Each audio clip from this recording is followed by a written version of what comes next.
திருப்பரங்குன்றம் மலை பிரச்சனைக்காக சென்னையில யாத்திரை நடத்துவது ஏன் என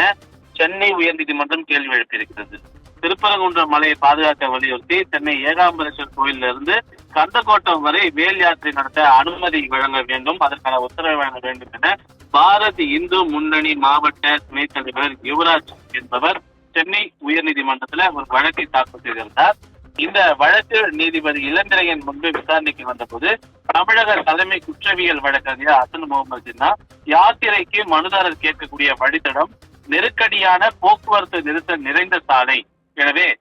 ஏற்கனவே திருப்பரங்குன்றம் உரிமை குறித்து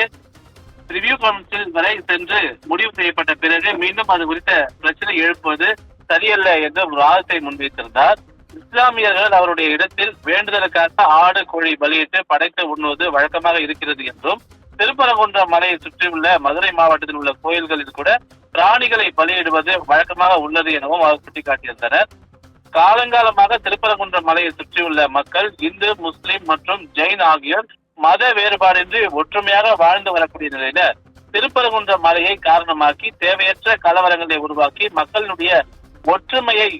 குலைத்துவிடக் கூடாது என தமிழ்நாடு மத நல்லிணக்கத்திற்கும் சமூக ஒற்றுமைக்கும் பெயர் பெற்றது என்றும், மத நல்லிணக்கத்தை பாதுகாப்பதில் தமிழக அரசு உறுதியாக இருக்கிறது என்றும், ஒவ்வொருவருடைய மத நம்பிக்கையை பாதுகாப்போம் என்றும், யாருடைய மத வழிபாட்டிலும் அரசு தலையிடாது என்றும் உறுதிபட தெரிவித்தார் அரசு வழக்கறிஞர். இந்த நிலையில யாத்திரைக்கு அனுமதி வழங்கினால் அது தேவையற்ற விரும்பத்தகாத பிரச்சனைகளை உருவாக்கும் என தன்னுடைய கடுமையான எதிர்ப்பினையும் அரசு வழக்கறிஞர் தெரிவித்து வந்த நிலையில இந்த வழக்கை விசாரித்த நீதிபதி இளந்திரையன் யாத்திரை நடத்த கேட்டுள்ள வழித்தடம் நெரிசல் மிகுந்தது என்றும், திருப்பரங்குன்றம் மலை பிரச்சனைக்காக சென்னையில் யாத்திரை நடத்துவது ஏன் என்ற கேள்வியும் எழுப்பியிருக்கிறார். அதோடு மட்டுமல்லாமல் தேவையில்லாத